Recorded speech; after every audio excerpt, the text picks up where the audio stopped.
Tatapannya tajam menghujam, wajahnya dingin jarang tersenyum. Siapapun yang bertatapan dengannya akan sedikit gemetar. Apalagi ketika dia masih begitu berkuasa. Siapa dia? Dia adalah Jenderal Leonardus Benyamin Murdani atau dikenal dengan panggilan Jenderal Benny Murdani. Ya, Jenderal Benny Murdani adalah jenderal yang dikenal dengan tatapannya yang tajam. Jenderal yang berwajah dingin. Dia juga nyaris tanpa senyum. Jenderal Benny Murdani adalah jenderal yang karir militernya banyak malang melintang di dunia intelijen. Dunia militer yang penuh kerahasiaan.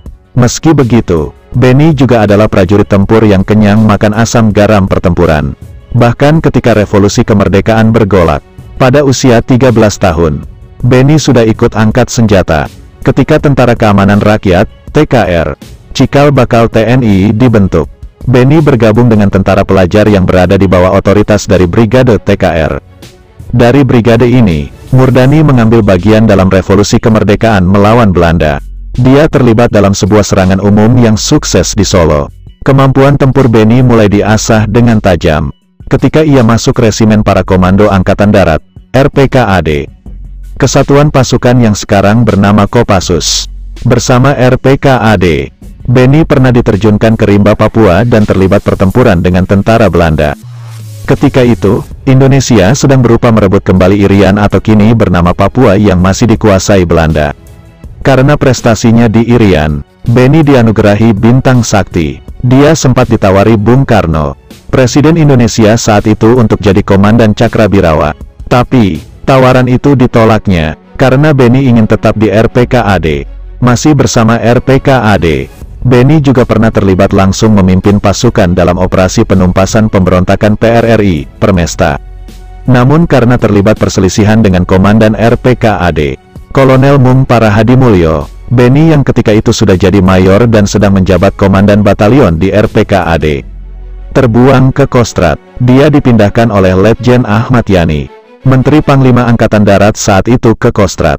Sempat tak punya jabatan di Kostrad. Akhirnya Benny direkrut Letkol Ali Murtopo, perwira intelijen Kostrad. Dia lantas dilibatkan dalam operasi intelijen yang dipimpin Ali Murtopo, terutama dalam rangka operasi Dwikora atau masa konfrontasi dengan Malaysia. Sejak saat itulah karir Benny malang melintang di dunia yang penuh rahasia. Dunia intelijen, dunia yang kelak mengantarkan Benny ke puncak karirnya di TNI. Sampai kemudian Soeharto berkuasa. Di era Soeharto berkuasa, Benny mulai dapat kepercayaan dari Soeharto. Bahkan jadi salah satu jenderal yang begitu dipercaya Soeharto. Di masa Soeharto pula, Benny jadi tokoh militer yang sangat berpengaruh, terutama di bidang intelijen.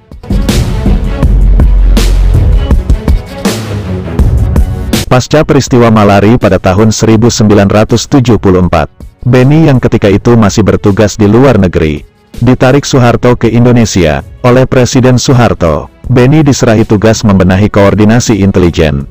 Sejumlah jabatan strategis di bidang intelijen pun diserahkan kepada Benny. Antara lain jabatan Asisten Intelijen Menteri Pertahanan dan Keamanan, Asisten Intelijen Panglima Komando Operasi Pemulihan Keamanan dan Ketertiban, Kopkamtib, Kepala Pusat Intelijen Strategis, Pusintelstrat, dan Wakil Kepala Badan Koordinasi Intelijen Negara, Bakin. Dengan seabrek jabatan strategis itu, membuat Benny jadi perwira yang punya kekuasaan besar. Puncak karirnya di TNI terjadi pada bulan Maret tahun 1983. Benny ditunjuk Presiden Soeharto sebagai Panglima ABRI. Benny jadi jenderal penuh. Tak hanya posisi Pangap yang dipegangnya saat itu, Benny juga memegang jabatan Pangkopkamtib. Benny juga ketika itu masih memegang jabatan sebagai Kepala Pusintelstrat yang kemudian berganti nama menjadi Badan Intelijen Strategis, BAIS. Maka, makin besar kekuasaan Benny di militer.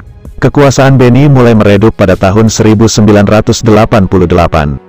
Saat Soeharto lebih memilih Sudarmono sebagai Wapres. Ketika itu, muncul isu Benny tengah membangun kekuatan untuk jadi presiden. Pencalonan Sudarmono sendiri ketika itu tak begitu disukai kalangan Jenderal ABRI. Benny dianggap ada di balik itu. Sejak saat itu, hubungan Benny dengan bosnya, Soeharto, mulai memburuk. Benny dicopot dari jabatannya sebagai Panglima ABRI. Lalu lembaga Kopkamtib dibubarkan. Benny lantas digeser ke jabatan Menhankam. Lalu di tubuh ABRI, para perwira yang disebut punya kedekatan dengan Benny mulai tersingkir dari jabatan strategis.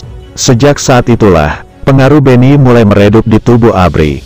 Pada hari Minggu tanggal 29 Agustus tahun 2004, pukul 1 waktu Indonesia Barat, Jenderal kelahiran Cepu, Blora Jawa Tengah pada tanggal 2 Oktober tahun 1932 ini meninggal dunia di RSPAD Gatot Subroto. Jenazahnya kemudian dimakamkan di Taman Makam Pahlawan Kalibata.